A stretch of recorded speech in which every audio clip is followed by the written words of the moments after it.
کہ 23 سال کے عرصے میں آپ کو اتنا بڑا کام کر کے ہمارے پاس آنا ہے، تو اس کے لیے آپ نے محنت کا کیا رخ لیا؟ آپ نے محنت کا یہ رخ اپنایا کہ جہاں تک اور جتنوں تک جا سکتے تھے اس کے لیے انتھک محنت فرمائی اور پورے حجاز میں کام کیا۔ آپ کا لمبے میں لمبا سفر تبوک تک کا ہے اور پورے عالم آپ کی محنت کا میدان ہے، تو آپ اس علاقے میں کام کے لیے اپنے آپ کو پوری طریقے سے تھکاتے ہوئے آپ نے 23 سال میں بہترین صحابہ کا عملہ تیار فرمایا۔ 23 سال میں 1.25 لاکھ صحابہ بنے جو آپ کی زندگی کا بہترین نمونہ تھے اور آپ کی زندگی کا آئینہ تھے۔ اس لیے صحابہ کا تعارف 2 جملوں میں ہوتا ہے۔ فرمایا کون لوگ ہیں؟ فرمایا فرسان بالنہار و رہبان باللیل۔ فرمایا دن کے شہ سوار ہیں، دن کو گھوڑے کی پشت پر بیٹھ کر پوری دنیا میں پھر رہے ہیں لوگوں کو اللہ کی پہچان کرانے کے لیے کہ اللہ کون ہے اور کیسے ہیں۔ اور فرمایا راتوں کے یہ عبادت گزار ہے، کانوا قلیلا من اللیل ما یہجعون وبالاسحار هم یستغفرون۔ فرمایا راتوں کو یہ بہت کم سوتے ہیں اور آخر راتوں میں کر کے تھک کے مٹ کے اللہ کے سامنے استغفار کرتے ہیں کہ کام کا حق تو ادا نہیں ہوا۔ فرمایا بسام بالنہار و بکام باللیل۔ فرمایا دن کو حشاش بشاش اللہ کے دین کا کام کرنے والے اور راتوں کو اللہ کے سامنے بہت زیادہ رونے والے۔ حضور صلی اللہ علیہ وسلم کی یہ دونوں چیزیں صحابہ میں منتقل ہوئی۔ آپ کا دین دعوت اور تعلیم کے لیے اللہ نے آپ کو داعی اور معلم بنا کر کے بھیجا تھا، تو دن کا اکثر حصہ دعوت اور تعلیم پر خرچ ہوتا تھا اور رات کی اکثر حصہ اللہ کے سامنے کھڑے ہونے میں اور اللہ کے سامنے راز و نیاز کرنے میں اور قرآن پاک کو ترتیل کے ساتھ پڑھنے میں، یہاں تک کہ آپ کے پیروں پر ورم آ جاتا تھا یہ آپ کی رات ہے یا آپ کا دن ہے۔ اور یہی دونوں چیزیں صحابہ میں منتقل ہوئی۔ تو کام کا صحیح رخ یہ ہے کہ اچھی طرح کام کو سمجھتے ہوئے اچھی طرح کرتے ہوئے کام کرنے والے آدمی تیار کرنا، بانج بن کر نہیں مرنا کہ زندگی بھر تبلیغ میں رہے، ایک آدمی بھی نہیں بنا، یہ تبلیغی بانج بنا ہے۔ اس لیے آدمی تیار کرنا۔ پھر صحابہ نے تابعین تیار کیا، تابعین کے ہاتھوں تبع تابعین تیار ہوئے، پھر اللہ نے اولیاء اللہ کا سلسلہ ان کے ہاتھوں چلایا اور ایک ایک ولی کے ہاتھوں لاکھوں لاکھوں انسان بنے۔ یہ محنت کا صحیح رخ ہے، کرنا اور آدمی بنانا، کرنا اور آدمی بنانا۔ اس لیے یہ پوری یہ نیت کر کے سارا مجمع بیٹھے کہ انشاءاللہ اچھی طرح سمجھیں گے، اچھی طرح کریں گے اور پوری دنیا میں جہاں تک اور جتنوں تک جا سکتے ہیں وہاں تک جائیں گے، اور جہاں تک نہیں جا سکتے ہیں وہاں تک جانے کے لیے اپنی زندگی میں آدمی تیار کر کے انشاءاللہ مریں گے۔ کیوں بھائی سارا مجمع یہ نیت کرتا ہے؟ اللہ ہمارے سب کے لیے آسان فرمائے۔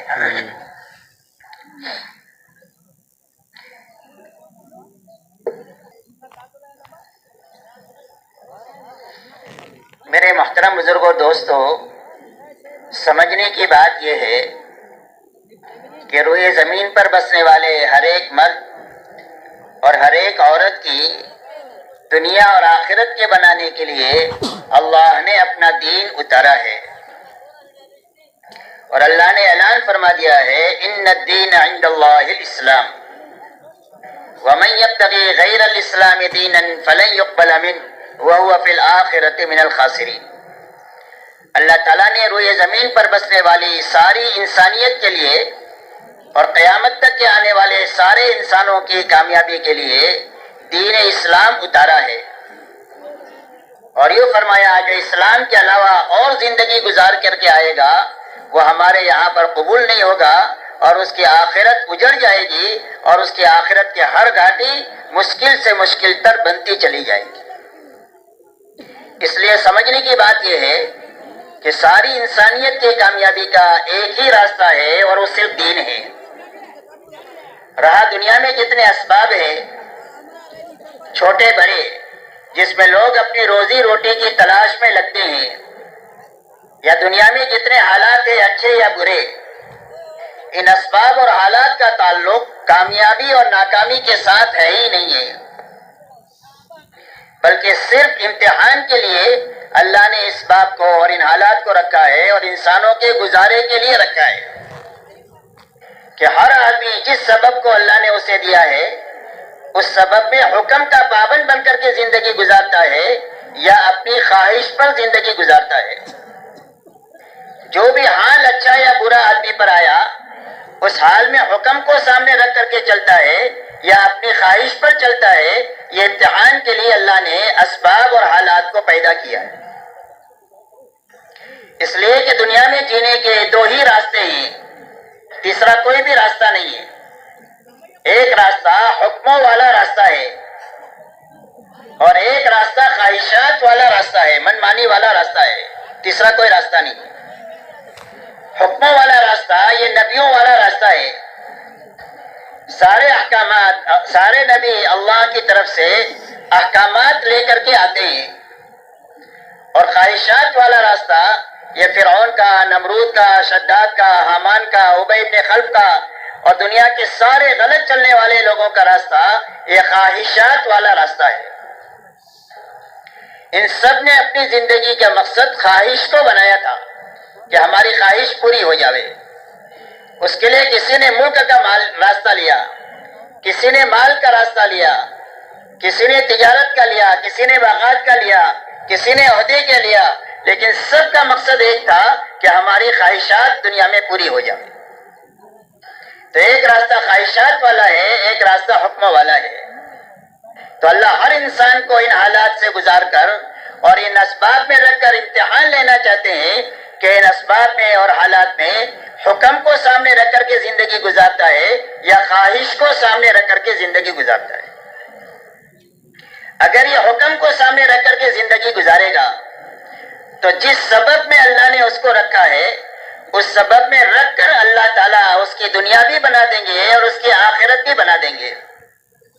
اور جس حال میں بھی اللہ تعالیٰ نے اس کو رکھا ہے اس حال میں حکم پورا ہو جائے گا تو حال میں حکم پورا کرنے کی برکت سے اللہ اس کے اس حال میں اس کی دنیا اور آخرت کو بنا دیں گے. چاہے کتنا ہی بیماری کا حال ہو, چاہے تنگ دستی کا حال ہو, لیکن اللہ تعالیٰ اس تنگ دستی میں اور بیماری میں اس کی دنیا اور آخرت کو بنا دیں گے. اسی لیے دعوت اور تبلیغ کی محنت کسی کا سبب بدلوانے کی یا کسی کا سبب چھڑانے کی محنت نہیں ہے, یا حالات کو بدلوانے کی محنت نہیں ہے. حالات تو اللہ بدلیں گے, بلکہ اس بات کی محنت ہے کہ جو جس سبب میں ہے اور جو جس حال میں ہے اس حال میں حکم کی پابندی کے ساتھ میں اور نبی کے طریقے کی پابندی کے ساتھ میں اللہ کو راضی کرنے کی جذبے کے ساتھ میں جینا شروع کر دے تو اللہ تعالیٰ اس حال میں اور اس سبب میں اس کی زندگی بنا دے گے. اسی لیے مسلمان کا کوئی بھی کام دنیا نہیں ہے. مسلمان کا دین تو دین ہے ہی ہے, اس کی دنیا بھی دین بن جائے گی حکم کے راستے سے اور طریقے کے راستے سے. اور جس طرح عبادت پر انعامات ملیں گے ایسا ہی اپنے کھانے کمانے کی لائن پر بھی اور اپنے اچھے برے حالات پر بھی اللہ کی طرف سے انعامات ملیں گے. اس لیے کہ مسلمان کا کوئی بھی کام دنیا نہیں ہے, ہر کام دین ہے. شرط یہ ہے کہ حکم کا پابند بن جائے اور طریقے کا پابند بن جائے اور نیت یہ بنائے کہ مجھے ہر حال میں اللہ کو راضی کرنا ہے.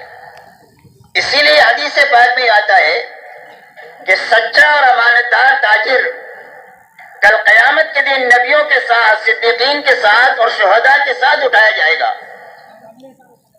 کرنے کو تجارت کر رہا ہے لیکن اس کی تجارت سے اس کی آخرت ایسی بنے گی کہ کل قیامت کے دن نبیوں کے ساتھ, صدیقین کے ساتھ اور شہداء کے ساتھ میں اللہ اس کو اٹھائیں گے. ایک آدمی کھیتی کرتا ہے لیکن حکم کا پابند بن کر کے کھیتی کرتا ہے تو فرمایا کھیتی جب تک ہری بھری رہتی ہے وہ اللہ کی پاکی بیان کرتی ہے اور اس کا ثواب کسان کو ملتا ہے اور کھیتی کرنے والے کو ملتا ہے. اگر اس کھیتی میں سے جانور دانا کھا جائے یا چور چوری کر جائے فرمایا اس کھیتی کرنے والے کو اس پر صدقے کا ثواب ملے گا. ایک غریب آدمی ہے, روز مزدوری کرتا ہے, روز کھاتا ہے, لیکن مزدوری حکم کا پابند بن کر کے کرتا ہے تو فرمایا شام کو جب تھک ہار کر کے یہ واپس آتا ہے اپنے گھر پر تو اپنے مقدر کی روزی بھی لے کر کے آتا ہے اور اللہ کے خزانے سے اپنے گناہوں کو معاف کروا کر کے آتا ہے. اس کے سارے گناہ روز معاف ہوتے ہیں حکم پر محنت کرنے کی وجہ سے۔ فرمایا ایک آدمی حاکم ہے اور حکومت انصاف کے ساتھ میں کر رہا ہے، انسانیت کے ساتھ، ہمدردی، خیر خواہی کے ساتھ کر رہا ہے، تو فرمایا قیامت کے دن اللہ تعالیٰ ایسے حاکم کو عرش کی سائے میں جگہ دیں گے، جبکہ اللہ کے سائے کے سوا قیامت کے دن اور کوئی سایہ نہیں ہوگا۔ تو اس لیے میرے محترم دوستو، یہ محنت اس بات کی ہے کہ جو مسلمان جس سبب میں ہے اور جو مسلمان جس حال میں ہے، اس حال میں اس کی زندگی میں اللہ کے حکموں پر چلنے کی طاقت پیدا ہو جائے، اللہ کی حرام کردہ چیزوں سے بچنے کی طاقت پیدا ہو جائے، اور ہر فرد امت میں اللہ کے دین کی محنت کے تقاضوں پر کھڑا ہونے کی طاقت پیدا ہو جائے۔ اس کی محنت ہے دعوت اور تبلیغ کی، اس لیے کہ اچھی طرح یہ بات سمجھنی ہے کہ اللہ کی طرف سے پوری کامیابی اس وقت میں ملے گی جب زندگیوں میں دین پورا ہو، اور اگر زندگی میں دین ادھورا ہوگا تو دنیا میں نقد مصیبتیں آئے گی، اور زندگی میں دین پورا ہوگا اور حقیقت کے ساتھ میں ہوگا تو اللہ کی طرف سے جتنے دنیا اور آخرت کے وعدے ہیں وہ سارے وعدے ہر فرد کے حق میں، ہر گھرانے کے حق میں، پوری برادری کے حق میں اور پوری امت کے حق میں وہ وعدے پورے ہو جائیں گے جب دین پورا ہوگا اور حقیقت کے ساتھ میں ہوگا۔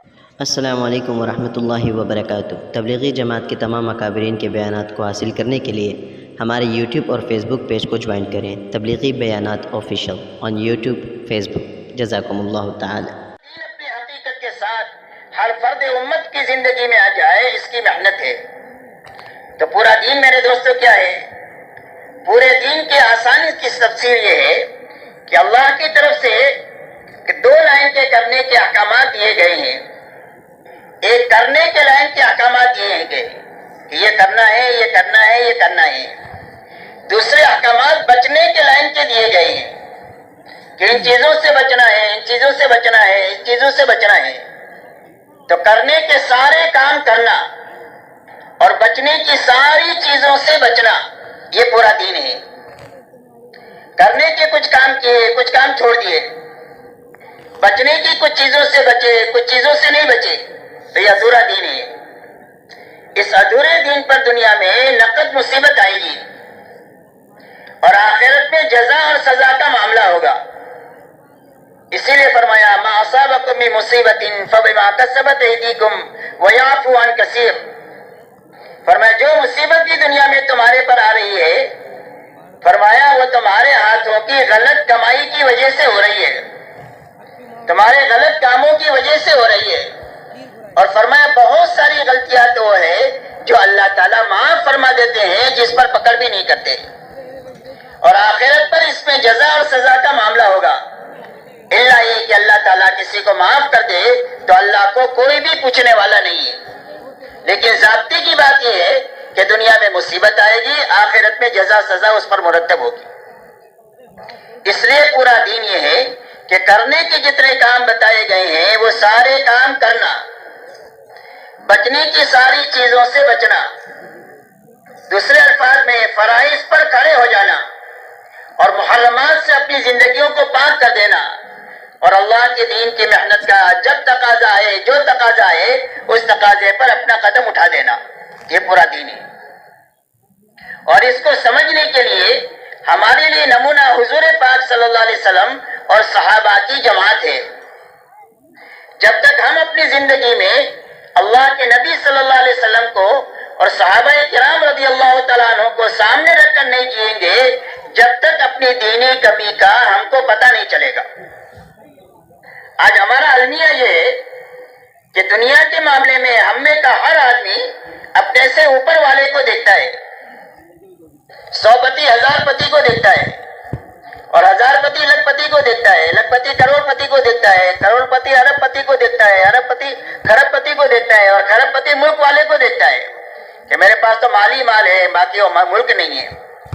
تو جو جس حال میں ہے وہ سمجھتا ہے میں فقیر ہوں، 100 والا بھی فقیر ہے اور خرب پتی بھی فقیر ہے، محتاج ہے۔ اس لیے کہ دنیا کے معاملے میں اوپر دیکھنے کی عادت ہے، اور دین کے معاملے میں ہر آدمی اپنے سے نیچے والے کو دیکھتا ہے۔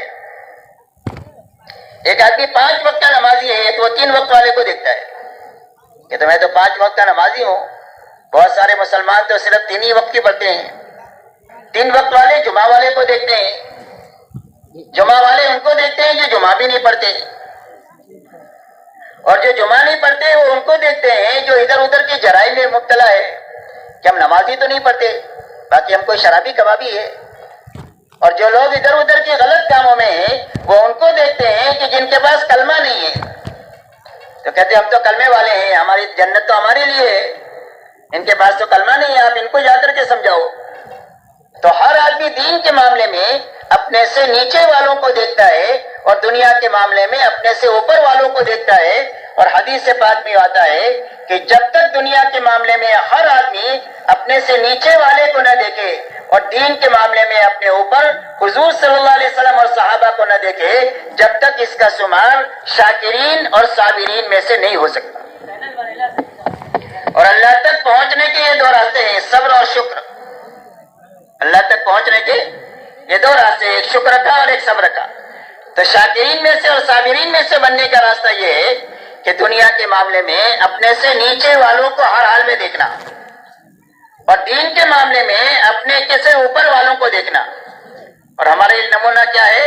حضور صلی اللہ علیہ وسلم نے فرمایا ما انا علیہ واصحابی. فرمایا حق کیا ہے؟ فرمایا حق وہ ہے جس پر میں ہوں اور میرے صحابہ ہیں. قیامت تک حق کے سمجھنے کا یہی معیار ہے کہ آپ کی زندگی کو دیکھا جائے اور صحابہ کی زندگی کو دیکھا جائے اور دیکھ کر اپنی زندگی کی دینداری کو ان کی دینداری سے ملایا جائے تو پتہ چلے گا کہ اگر اس حالت میں موت آ جائے تو ہم اللہ کو منہ دکھانے کے قابل نہ رہیں. اس لیے میرے محترم دوستو, یہ محنت اس بات کی ہے کہ ہر فرد امت حضور صلی اللہ علیہ وسلم والی زندگی کو اور صحابہ والی زندگی کو سامنے رکھ کر اپنا جینا اور مرنا شروع کرے تاکہ آدمی کی کمی کا پتہ بھی چلتا رہے اور اس کی تکمیل بھی ہوتی رہے. اور اگر کبھی کمی کوتاہی رہ گئی تو اللہ کے فضل سے یہ امید ہے کہ محنت کی برکت سے اللہ کمی کوتاہی کو معاف فرما دیں گے اور اللہ کاملین میں اٹھائیں گے. اس لیے کہ اللہ تعالیٰ محنت کرنے والوں کی محنت کو ضائع نہیں کرتے. حدیث پاک میں ایک واقعہ آتا ہے کہ ایک آدمی نے 100 آدمیوں کو قتل کیا. اس میں ندامت پیدا ہوئی کہ اگر اس حالت میں مر گیا تو میرا کیا ہوگا. تو ایک اللہ والوں کے پاس جا کر کہا کہ میں اتنا بڑا گنہگار ہوں, میری معافی ہو سکتی ہے؟ فرمایا ہاں معافی ہو سکتی ہے, لیکن جس بستی میں تم رہتے ہو اس بستی کے اندر میں اکثریت بروں کی ہے تو تم توبہ پر یہاں جم نہیں سکو گے. اس لیے قریب میں ایک نیک لوگوں کی بستی ہے, اس بستی میں تم چلے جاؤ, وہاں تمہاری توبہ قبول بھی ہو جائے گی اور تم اپنی توبہ پر جم بھی سکو گے استقامت کے ساتھ. تو یہ آدمی نے یہاں سے چلنا شروع کیا اور مقدر کی بات کہ وہاں پہنچنے سے پہلے راستے ہی میں اس کی موت کا وقت آ گیا. اب رحمت کے فرشتے بھی آ گئے اور عذاب کے فرشتے بھی آ گئے. رحمت والے کہنے لگے کہ اس نے توبہ کا ارادے سے چلا ہے, ہم لیں گے اس کو. عذاب کے فرشتوں نے کہنا شروع کیا کہ ابھی تک اس کی توبہ قبول نہیں ہوئی ہے, اس کی روح ہم لیں گے. تو اللہ تعالیٰ نے فیصل بنا کر کے ایک فرشتے کو بھیجا کہ زمین ناپی جاوے, اگر یہ بروں کے قریب ہے تو عذاب کے فرشتے لے اور اگر نیکوں کے قریب ہے تو رحمت کے فرشتے اس کی روح کو لے. اور اللہ نے زمین کو یہ حکم دیا کہ بروں سے دور ہو جا اور نیکوں کے قریب ہو جا, اور رحمت کے فرشتوں نے اس کی روح کو لیا. اس لیے کہ اللہ تعالیٰ تو محنت کرنے والے کی محنت کو ضائع نہیں کرتا. اس لیے سارا مجمع یہ طے کرے کہ انشاءاللہ محنت کرتے ہوئے جئیں گے اور محنت کرتے ہوئے مریں گے.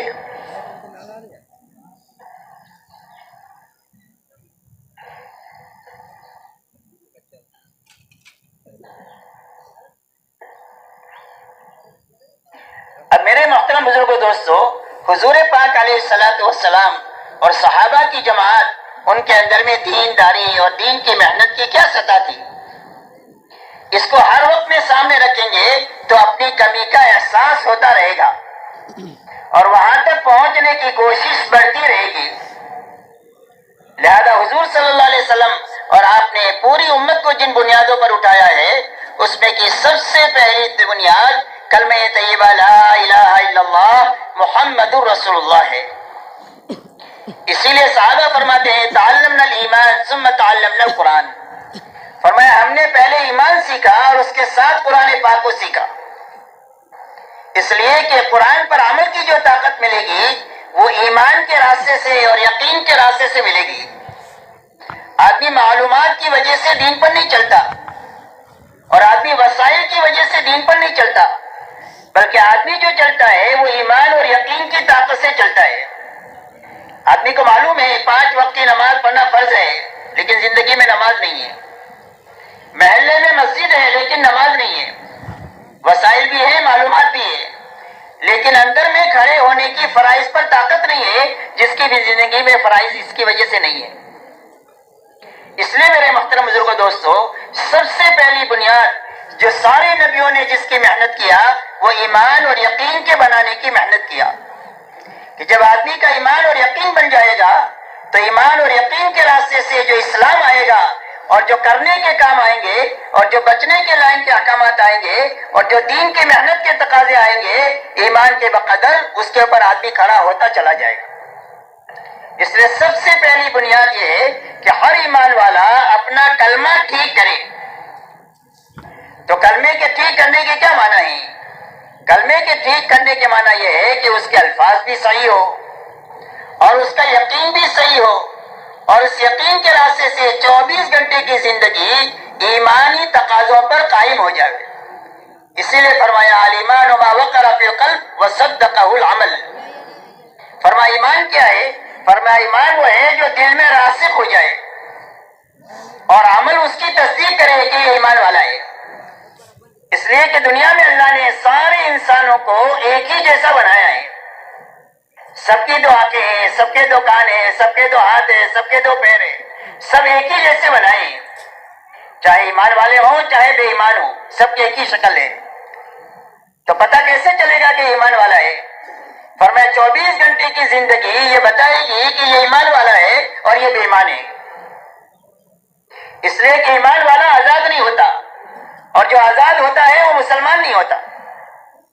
پابندی کا نام اسلام ہے۔ تو فرمایا دل میں ایمان راسخ ہو جائے اور عمل اس کی تصدیق کرے 24 گھنٹے میں کہ یہ ایمان والا تاجر ہے، یہ ایمان والا مزدور ہے، یہ ایمان والا حاکم ہے، یہ ایمان والا کسان ہے، یہ ایمان والا مالدار ہے، یہ ایمان والا غریب ہے، یہ ایمان والا مرد ہے، یہ ایمان والی عورت ہے۔ اس کی 24 گھنٹے کی زندگی اس کے ایمان کا پتہ دے۔ اس لیے سب سے پہلی محنت ہے اپنے یقین کو اور ایمان کو بنانے کی، کہ سب سے پہلے ہر فرد امت کا یقین یہ بنے کہ میری زندگی کے بننے اور بگڑنے کا تعلق ملک اور مال سے نہیں ہے، ڈگری اور عہدوں سے نہیں ہے، چیزوں اور سامانوں سے نہیں ہے، بلکہ زندگی کے بننے اور بگڑنے کا تعلق صرف ایک اللہ کی ذات کے ساتھ ہے۔ اللہ ہی زندگیوں کو بناتے ہیں اور اللہ ہی زندگیوں کو اجارتے ہیں۔ آج تک جتنوں کی بنی ہے اللہ کے بنانے سے بنی ہے، اور آج تک جتنوں کی اجڑی ہے اللہ کے اجارنے سے اجڑی ہے۔ اس لیے بنانا اجارنا صرف ایک اللہ کے ہاتھ میں ہے۔ اسی لیے اللہ تعالیٰ نے قرآن پاک میں تفصیل کے ساتھ میں واقعات کو بیان کیا ہے کہ ملک ہے اور ملک کے ساتھ ناکامی ہے، کہ فرعون ہے اور نمرود ہے، ملک کے بڑے بڑے نقشے ان کے پاس میں ہیں، لیکن اس میں لگ کر اللہ نے ان کو ناکام کر دیا۔ قارون کے پاس میں اتنا بڑا مال تھا کہ اس کے خزانے کی چابیاں ایک طاقتور جماعت اٹھایا کرتی تھی، تو انداز لگائے خزانہ کتنا ہوگا، لیکن اس خزانے کے ساتھ اللہ نے اس کو زمین کے اندر میں دسا دیا۔ شداد کے بعد اتنا سامان تھا کہ اس نے دنیا میں جنت بنائی۔ حامان فرعون کا وزیر تھا، پوری مملکت کا ذمہ دار تھا، لیکن اللہ نے ان سارے نقشوں میں رکھ کر کے اللہ تعالیٰ نے ان کو اجاڑ کر کے بتلایا کہ ان نقشوں میں زندگیوں کا بننا ہے نہیں، چاہے چند دنوں تک ان کی چلتی نظر آئے لیکن نتیجتاً ان کو اجڑنا ہے۔ کبھی اجاڑ اللہ تعالیٰ دنیا ہی میں دکھا دیتے ہیں، اور اگر دنیا میں نہیں دکھایا تو موت پر تو آدمی کو اپنا اجاڑ یقینی طور پر نظر آ جاتا ہے۔ دنیا میں جتنے انسان ہیں